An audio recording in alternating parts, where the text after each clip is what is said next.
어떤 목사님이 교회 청빙을 받아서 목회를 시작하게 되었습니다.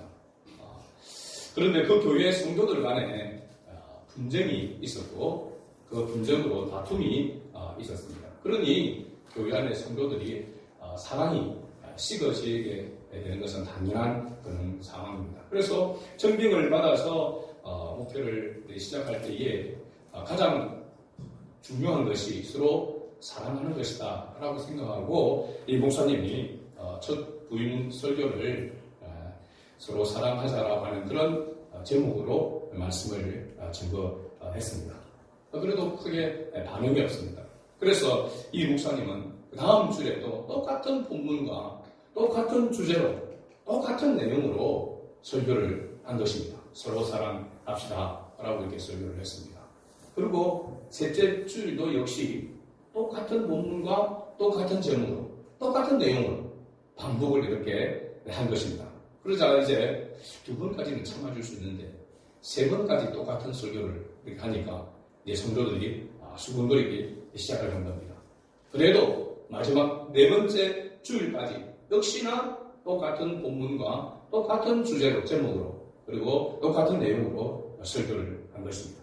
그러자 드디어 당의 장로님들이 목사님을 찾아온 것입니다. 목사님, 오늘로 4주째 똑같은 본문과 똑같은 제목과 똑같은 내용으로 이렇게 설교를 하셨습니다. 이제 다른 본문으로 다른 설교를 듣기를 원한다고 난립니다 라고 이렇게 이야기를 했습니다. 그때 목사님께서 이렇게 대답을 하였습니다. 다른 설교를 하면 뭐합니까? 듣고 행하지도 않는데 서로 사랑하고 용서하면 다른 설교를 하겠습니다 라고 이렇게 대답을 했답니다. 어제야 성도들은 목사님의 그 의도를 알고 말씀을 깨닫고 듣고 회개하고 서로 사랑하게 되는 그런 은혜가 있었다라고 하는 여부가 있습니다. 우리가 신앙 성숙에 관한 그런 설교를 이렇게 지금 말씀을 듣는데 신앙 성숙의 목적이 어디에 있는가라고 하는 건 복음을 전하는 것에 있습니다. 복음을 전하는 궁극적으로는 전도의 열매를 맺는 것에 있는 것입니다. 우리가 신앙이 성숙해져서 그냥 신앙 성숙해서 내 마음 편하고 내가 기쁘고 하는 것으로 끝이 아니라 그것이 바로 출발이 되어져서 주님의 복음을 전하는 것, 주님께서 우리에게 분부한 그 모든 것을 준행하는 삶, 그리고 그 준행함을 통하여서 열매를 맺는 것이 궁극적인 목적인 줄로 믿습니다. 잠언 11장 30절에 보면은 의인의 열매는 생명나무라 지혜로운 자는 사람을 얻느니라 라고 하는 말씀이 있습니다. 한번 따라해봅시다. 의의 열매는 생명나무라 지혜로운 자는 사람을 얻느니라. 아멘. 여기 보면은 예수 그리스도로 말미암아 구원의 은혜를 입은 사람은 열매를 맺는데 그 열매가 생명나무라라고 이렇게 말합니다. 생명나무라고 하는 것은 바로 영혼을 구원한다는 것입니다. 살린다는 것을 말하고 있는 것이죠. 그리고 열매를 맺는 사람은 지혜로운 사람이다. 지혜로운 자다라고 그렇게 말하고 있습니다. 지혜로운 자는 사람을 얻느니라라고 이렇게 말씀하고 있거든요.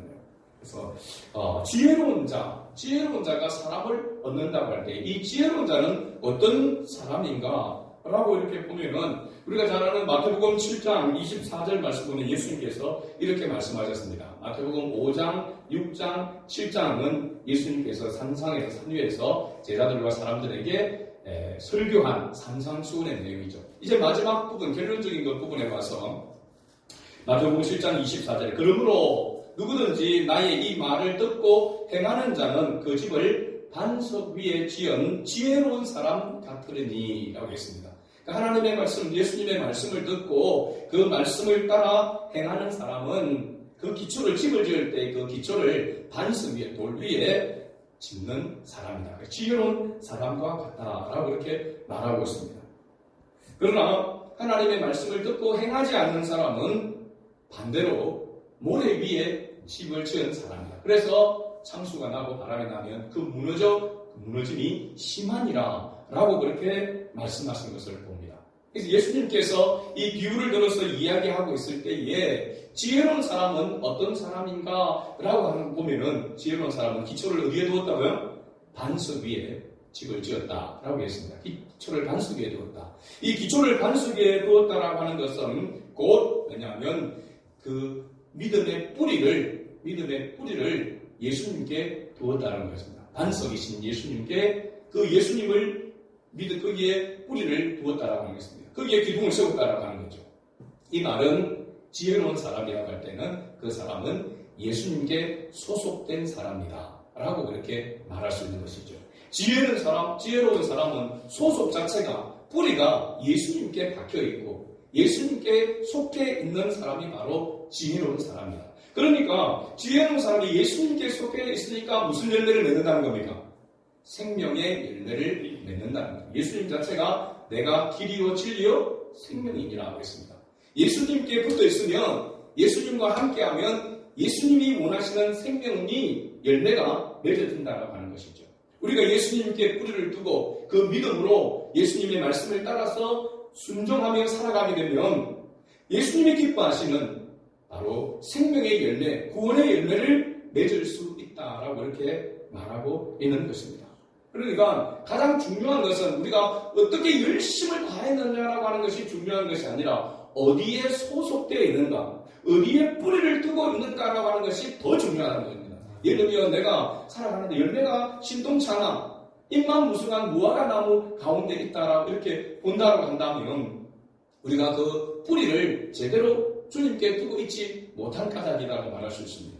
내가 주님께 온전히 속해여서 주님의 뜻을 따라서 순종하며 나아간다면 반드시 주님께서 열매를 맺도록 역사하신다는 하는 거죠. 이게 어떤 사람이냐? 지혜로운 사람이라는 것입니다. 지혜로운 사람은 자기 머리를 잘 굴리는 사람, 잔머리를 잘 굴리는 사람이 지혜로운 사람이 아니라 소속 뿌리를 어디에 두고 있느냐라고 하는 것을 말하고 있는 것이죠. 오늘 예수님께 뿌리를 두고 예수님께 온전히 소속되어져 있는 사람이 행하는 그런 모습이 바로 그 증거로 나타나는 내용이 오늘 본문의 말씀입니다. 사도행전 8장에서 등장하면 바로 이 빌립이라고 하는 사람이 등장하는 게 되는 것을 봅니다. 이 빌립은 초대교회의 7집사, 안수하여 세운 7집사 가운데 한 사람입니다. 대표적인 사람이 두 사람으로 나오는데 이 사도행전 7장에서 보게 되면 누가 나오냐면 스데반이 나옵니다. 스데반 집사. 스데반 집사도 7집사 가운데 한 사람입니다. 그 다음에 8장에 누가 나온다고요? 빌립이 나오게 되는 거죠. 7집사가 있지만은 그 7집사 가운데 대표적으로 스데반 집사와 빌립 집사를 행한 그 모습을 성경은 기록하고 있는 것이죠. 그러면 초대교회 사도들이 초대교회를 세워감에 있어서 교회를 세워감에 있어서 중요한 바로 일꾼을 세우는데 그 7명의 집사를 기름 부어서 세울 때에 이 7집사를 세우는 조건이 있었습니다. 그 조건은 바로 믿음과 성령이 충만한 자였습니다. 믿음과 성령이 충만한 자, 성령과 지혜가 충만한 자가 되어야 이 7집사의 선택을 받을 수가 있었던 거죠. 그러니까 스데반과 빌립을 포함해서 7집사가 당시에는 이 사도들을 통해서 안수를 받아서 세우게 되었을 때에 그들에게 성령과 지혜가 충만했다라고 하는 사실입니다. 그래서 우리가 보면 성경을 볼 때 신약 성경을 보면 크게 4가지로 이렇게 분류를 했었습니다. 첫째, 사복음서가 있습니다. 사복음서는 무엇에 대한 기록이죠? 예수님의 생애에 대한 기록입니다. 복음에 대한 기록이죠. 그래서 복음서라고 이야기를 합니다. 그 다음에 복음서 다음에 사도행전이 나오죠. 예수님의 이 복음을 가지고 어떻게 복음을 전했는지에 대한 역사가 사도행전에 기록되어 있습니다. 이 사도행전의 내용이 어떻게 보면은 사도 바울이 쓴 13권의 서신과 또 다른 베드로를 비롯해서 다른 요한이나 이런 사도들이 기록한 서신들은 다 어디에 포함되어 있느냐면 사도행전에 포함되어 있습니다. 사도들이 어떻게 이 복음을 전했고 이 복음을 전가할 때 어떤 역사가 일어났는가에 대한 기록이 사도행전이죠. 그 다음에 예수님께서 말씀한 복음을 이 뼈대를 정리한 것이 바로 로마서입니다. 로마서는 기독교 변정서라고 이야기해요. 기독교가 어떤 진리냐라고 하는 것을 체계적으로 정리해 놓은 것이 바로 로마서입니다. 로마서. 굉장히 중요하죠. 그 다음에 마지막 4번째가 요한계시록이라고 할 수 있습니다. 요한계시록은 이러한 모든 사역들의 끝에 어떻게 그 나라가 임하게 되어지게 되고 그 나라는 어떤 나라인가 라고 하는 것을 보여주는 것이 바로 요한계시록이라고 할 수가 있는 거죠. 그러니까 이 사도행전에 있어서는 예수님께서 말씀한 이 복음을 사도들이 어떻게 순종해서 행하였는가, 그렇게 순종하며 행할 때에 어떤 역사들이 일어났는가 라고 하는 그런 기록이 되어 있는 것이 바로 이 사도행전이라고 할 수 있습니다. 그 가운데 대표적으로 초대교회의 바로 두 집사, 스데반 집사와 빌립 집사를 이야기하고 있는데 7장에 스데반 집사는 순교하게 되어지는 것을 봅니다. 그러자마자 순교를 하게 되어지죠. 복음을 증거하다가. 그 다음에 8장에 이 빌립 집사는 오늘 말씀해 보면은 에디오피아 내시를 전도하는 그러한 내용이 나옵니다. 에디오피아 내시라고 하니까 하찮은 사람처럼 보이지만 여기 오늘 본문 가운데서 보면 에디오피아의 여왕 간다게가 나옵니다. 간다게. 그 여왕 이름이 간다게가 아니고 왕의 그 당시 왕의 어머니, 실제적인 황제의 어머니 왕태우라고 얘기해요. 왕태우를 뭐라고 부르냐면 간다게라고 부른다. 간다게가 이름이 아니고 칭호라고 하는 것을 알 수 있습니다. 그 사람의 모든 재정을 맡은 자이니까 지금으로 본다면 기획재정부 장관, 나라로 본다면 재정 모든 돈을 관할하는 그러한 장관이라고 할 수 있습니다. 그러니까 그 직책 자체가 하찮은 것이 아니라 엄청난 대단한 파워를 가지고 있는 그런 사람이다라고 하는 것을 알 수 있습니다. 8장 4절부터 보면 빌립 집사는 사마리아 성에서 복음을 전하여서 많은 사람들을 전도했습니다.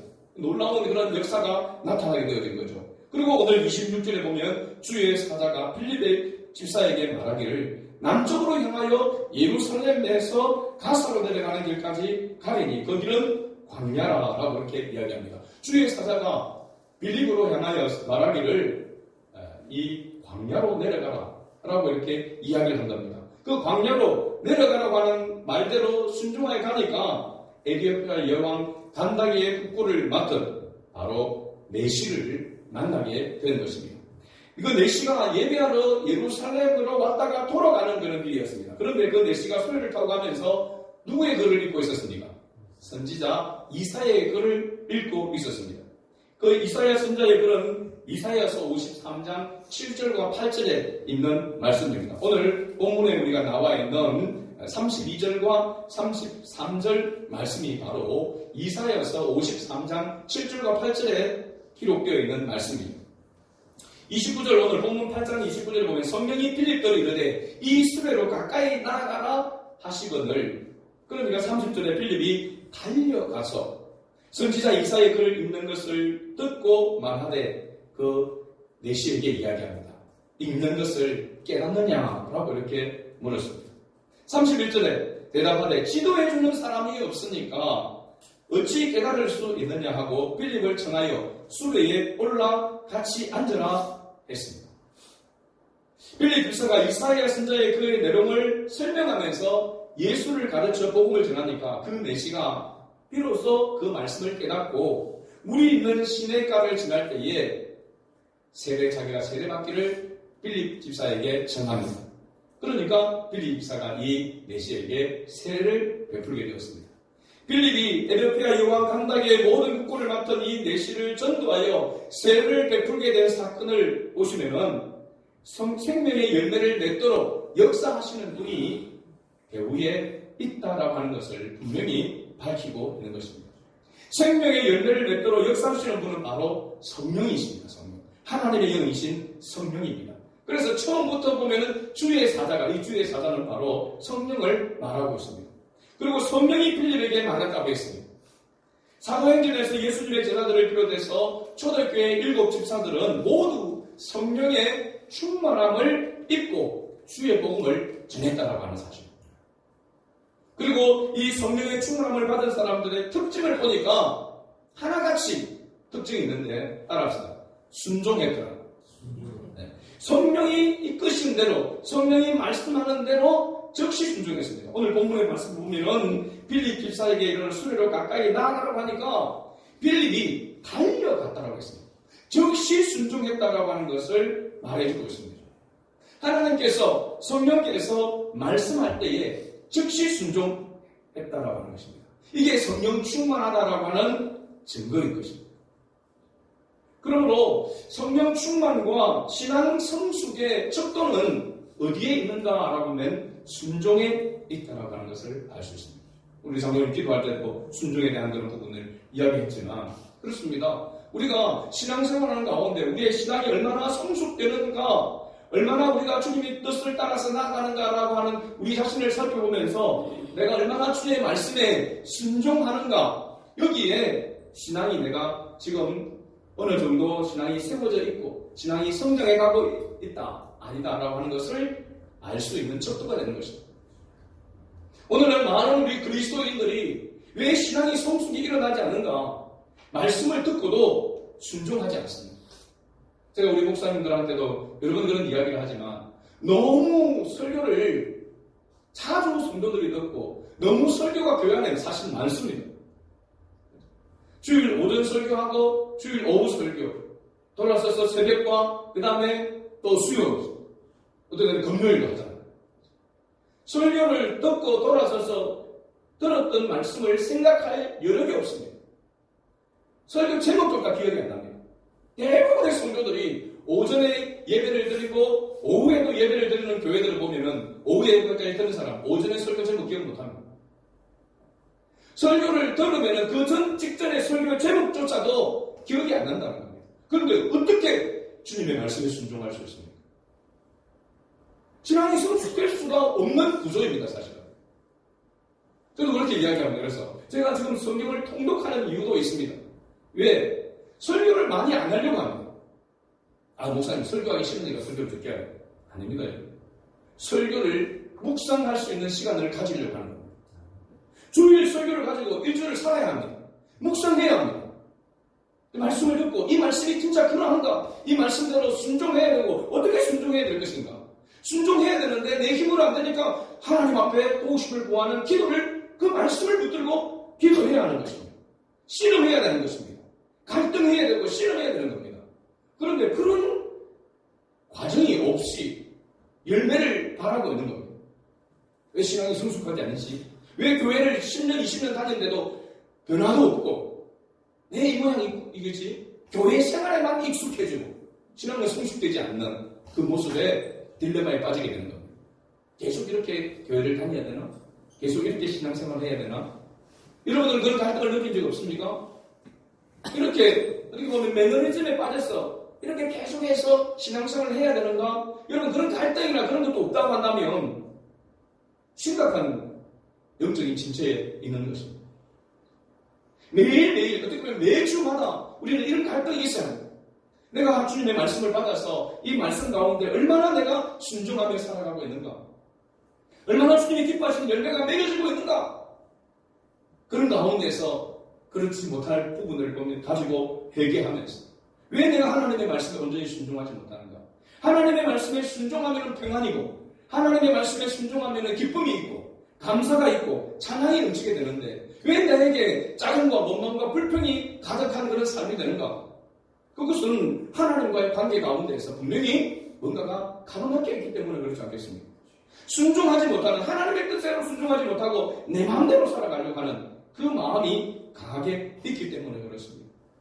그런데 사도행전에서 교회가 세워지고 교회가 힘있게 확장되어져 가는 그 모든 것에서의 모습을 보면은 성령의 충만함을 입어서 그 성령이 이끄신 대로 순종하는 그런 사도들, 그런 제자들, 그런 집사들, 그런 사람들이 있으므로 하나님의 나라가 힘있게 세워져 가는 역사가 일어나게 된 것입니다. 여러분 가정에서 자녀들도 마찬가지입니다. 여러분 자녀들이 부모의 말씀을 따라서 순종하게 되었을 때에 때로는 그 순종하는 것이 힘들긴 하지만 순종을 마음으로 다해서 순종하게 되어지면 마음에 평안과 기쁨이 있게 되어집니다. 부모의 관계가 좋아지게 되어집니다. 그렇게 되어지면 가정에 평안이 있고 행복이 회복되어지는 것입니다. 그러나 계속해서 싸우고 다투고 분쟁하게 되어지면 어찌 거기에 행복이 있겠습니까? 어찌 거기에 감사가 있겠습니까? 있을 수가 없는 겁니다. 그래서 이 순종은 영적인 그런 부분뿐만 아니라 우리의 삶에 있어서도 매우 중요한 것입니다. 그리고 빌립보서가 메시에게 세례를 베푸고 물에서 올라왔을 때에 주의 영이 빌립을 이끌어간지라 라고 이렇게 성경이 말씀하고 있습니다. 성령의 충만하여서 그 말씀에 따라서 순종하며 나갈 때 성령이 그를 계속해서 붙들고 이끌어간다는 사실입니다. 그러니까 이런 은혜를 경험하고 살아야 될 사람이 누구냐? 그리스도인입니다. 그리스도인. 그리스도인 하면 바로 이와 같이 주의 영에 이끌림 받아야지고 주의 영에 인도함을 받는, 그래서 하나님이 나와 함께 하신다는 것을 확신하면서 마음의 평안과 기쁨으로 살아가는 사람이 바로 그리스도인인 것이고, 오늘 앞에서 이야기했던 지혜로운 자인 것입니다. 예수님께 뿔을 갖고 예수님께 소속되어진 사람이 바로 그와 같은 모습이라고 할 수 있습니다. 성령의 역사는 구원의 열매와 기쁨을 가져오게 됩니다. 그러기에 생명을 살리는 전도는 하나님의 열심이고 성령의 역사입니다.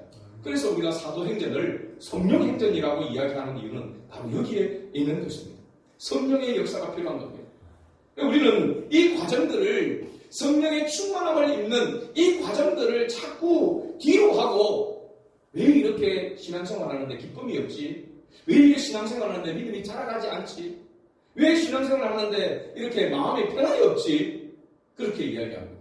그건 그럴 수밖에 없습니다. 원리적으로 하나님께, 주님의 말씀에 뿌리를 내리고 주님께 온전히 소속되어 있다라고 하는 그런 정체성을 회복하지 않으면 당연히 내 마음에 평안도 없고 기쁨도 없고, 그죠? 즐거움도 없는 것입니다. 찬양의 입술의 열매가 될 수가 없는 것입니다. 그래서 우리가 전도해야 된다라고 이렇게 이야기할 때 이거 전도해야 되는 것 많이 듣습니다. 앞에 제가 예화를 이야기했지만 계속해서 이야기해도 그 순종하지 않으면은, 그죠? 아무런 역사가 일어나지 않는 것이거든. 오늘 이 말씀을 우리가 여기서, 나는 왜 그리스도인인데, 나는 하나님을 믿는 자고 주님께 소속되어 있는 자인데 왜 주님이 기뻐하시는 열매가 맺어지지 않지? 여기에 대해서 우리가 심각한 고민이 필요하고 하나님 앞에 이 부분을 가지고 나아가야 될 줄로 믿습니다. 오늘 우리가 생명의 열매를 맺지 못하는 이유가 어디 있는가? 바로 세 가지로 크게 요약하자면, 첫째는 예수 그리스도께 견고한 뿌리를 두고 있지 않기 때문에, 두 번째는 성령의 충만함을 구하지 않기 때문에, 내가 하려고 하고 내 힘으로 하려고 하고 내가 가진 것으로 하려고 하는 그 오만함 때문에, 그 교만함 때문에 우리가 할 수가 없는 것입니다. 성령의 충만함은 말씀과 기도를 통하여 온다라고 하는 이 원리를 또한 알아야 됩니다. 말씀을 떠나서 기도하는 것도 옳지 않습니다. 말씀과 기도가 함께 있어야 됩니다. 말씀을 붙들고 하는 기도가 되어야 됩니다. 그렇게 하면 말씀과 기도를 통하여 뭐가 오게 되느냐? 성령의 역사가 일어나게 되는 겁니다. 내 마음에 평안이 있게 되어지고 주님을 위해서 살고 싶은 그런 거룩한 열망이 일어나게 되는 것입니다. 무엇을 해야 되지? 영혼에 대한 불쌍한 마음도 생겨나게 되어지게 되고, 그 사람에 어떻게 다가가야 되며 어떻게 섬겨야 될지에 대해서도 알게 되는 것입니다. 여러분, 그것이 나에게 내 머리, 내 잔머리로, 내 지혜로 오는 것이 아니라 성령께서 주시는 지혜로 그렇게 나아갈 수 있다는 겁니다. 여러분 보십시오. 빌립을 보십시오. 빌립이 한 게 뭐가 있습니까? 그냥 성령이 하라는 대로 순종한 것밖에 없습니다. 도구로 쓰임 밖에 없어요. 누가 에디표의 국구를 맡은 그 내시를, 그 마음을 변화시키고 그렇게 구원의 은혜를 줄 수가 있겠습니까? 할 수가 없습니다. 사람. 성령께서 해야만 하는 것입니다. 그런데 우리는 성령의 충만함을 구하지 않은 채 그 열매를 늘 없는 것에 대해서 안타까워하게 되는 거죠. 오늘 우리 다시 한번 우리 자신을 돌아보면서 성령의 충만함을 받는 것이 내가 하나님을 기쁘시게 하고 하나님의 영광을 위해서 사는 바로 출발과 시작이라고 하는 것을 알고, 그 말씀과 기도에 힘쓰는 은혜가 있길 바랍니다. 마지막 세 번째는 오늘 말씀처럼 바로 즉시 순종하지 않기 때문에 그렇습니다. 아이고 뭐 천천히 해야지, 지금 내가 바쁘니까, 내가 힘드니까 이렇게 하고 모든 것들을 뒤로 미루고 내 위주로 삶을 살아가게 되어지면 이게 불순종입니다. 불순종입니다. 불법을 행하는 것이고 불의한 것입니다. 그런 자에게 하나님께서 역사하지 않습니다. 하나님의 말씀대로, 하나님 내가 지금 이런 상황이고 이런 형편이고 나는 할 수 없지만 주님이 말씀하시니까, 주님이 가라고 하시니까, 주님이 저 사람에게 다가가서 말씀하는 그런 감동을 줄 때에 순종하여 나아가면 하나님께서 역사하시는 것입니다. 여러분, 이런 경험을 우리가 삶 속에서 해야 되지 않겠습니까? 주님이 나와 함께하는 경험을 해야 교회에 와서 예배 드리고 싶은 마음도 있는 것이고, 그죠? 주님의 말씀을 따라 순종하고 싶은 마음이 우리 안에서 계속해서 일어나지 않겠습니까? 아무런 주님이 나와 함께하고, 아무런 주님의 은혜를 일주일 동안 살아가면서 경험하지 못하면서 교회에 나오는 것 참 신기한 거죠, 사실은. 다른 게 기적이 아니에요, 이게 기적이에요. 그런데 이것이 계속해서 이렇게 될 수 있을까요? 아무런 은혜가 없이 주님이 나와 함께함을 전혀 경험하지 못하는 삶이 한 달, 두 달, 1년, 2년 계속하면서 계속 여러분 이 자리에 나와서 예배 드릴 수 있다고 생각합니까? 자신할 수 없습니다, 여러분. 어떤 환경과 상황이 여러분에게 부딪히게 되면 다음 주라도 안 나올 수 있습니다. 못 나올 수도 있다는 겁니다. 이 자리에 나와 있는 것은 하나님께서 우리에게 뭘 주시는 겁니까? 기회를 주고 있는 것입니다. 그런 삶을 살아갈 수 있는 기회를 주고 있는 것이에요. 내가 별로 가고 싶은 마음도 없는데 하나님께서 어디 보면 습관을 따라서 나지 못했어. 이 자리로 하나님께서 이끌어 주신 것은 하나님께서 은혜를 주시기 위한 기회를 하나님께서 우리에게 주고 계시는 것입니다. 말씀을 들을 수 있는 기회를 주시는 거잖아요. 성령이 말씀하시는 그 음성을 들을 수 있는 기회를 주시는 것이거든요. 그리고 우리는 지금 아직 이 순간에 우리에게 은혜가 있는 것입니다. 기회가 있는 것입니다. 오늘 이제 4월이 시작되는 첫 주입니다. 4월을 제가 이야기하지만 시적인 표현으로 4월을 잔인한 달이라고 이야기합니다. 왜 잔인한 달이냐? 죽어가고 있는 만물들이 다시 소생하여서 잎을 내고 꽃을 피우는 그런 계절이기 때문에 잔인한 달이라고 이야기합니다. 그러나 우리 그리스도인에게 있어서, 기독교에 있어서는 이 4월 달에 뭐가 있습니까? 절기로 보면은 부활, 예수님이 사망건설을 깨뜨리시고 부활하신 부활절이 있습니다. 이 부활, 그래서 어떻게 보면은 우리 그리스도인에게 있어서는 한 해를 시작하면서 우리가 이 한 해를 하나님 것을 위해서 살아야지라고 결단했던 그 부분들을 다시 한번 상기하면서 시작할 수 있는 계절이 언제냐? 바로 이 4월입니다. 저는 그렇게 생각합니다. 우리가 고난주간을, 우리가 부활주의를 지나면서도 영적인 각성이 일어나지 아니하고 주님의 뜻 가운데 살아가려고 하는 그런 마음이 일어나지 않는다면 어느 때에 우리가 그런 은혜를 우리가 생각하고 출발할 수 있겠습니까? 살아갈 수 있겠습니까? 그래서 이 4월은 매우 중요한 달입니다. 저는 그런 마음으로 이 말씀을 여러분에게 전하는 것입니다.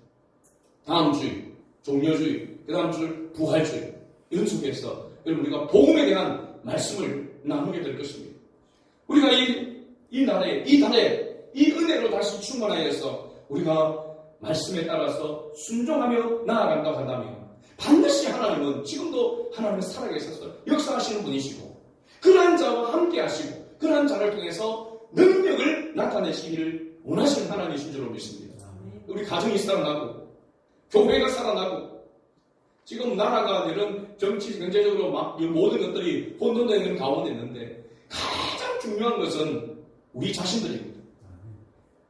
장님도 말씀하셨지만 예레미야나 에스겔 말씀을 보면은 왜 이스라엘 백성들이 그렇게 고통을 당하는가, 그런 징계를 받는가 보면은 그 원인은 한 가지였습니다. 이스라엘 백성이 하나님을 떠났기 때문에. 그러니까 하나님께서 징계하신 것입니다. 한국 교회가 이렇게 많이 있고 믿는 자가 많다고 하지만 하나님의 말씀을 대로 순종하며 살아가는 자가 너무나도 적기 때문에 이런 지도자의 부재와 이런 혼돈들이 있지 않겠습니까? 우리가 주께로 돌아서고 우리가 주님 앞에 바로 세워지지 못하면 우리가 성령의 이끌림을 받아서 순종하지 아니하면 하나님이 기뻐하는 일면은 기대할 수가 없는 것입니다. 맺어줄 수가 없는 것입니다. 나라와 민족을 생각하기 전에 우리 자신을 우리 주님의 몸된 교회 우리 자신을 생각하면서 다시 주님 앞에 겸비하여 성령의 이끌림을 받아서 주님의 복음의 사명을 감당하는 우리 성안의 가족들이 될 수 있게 주의 이름으로 축복합니다.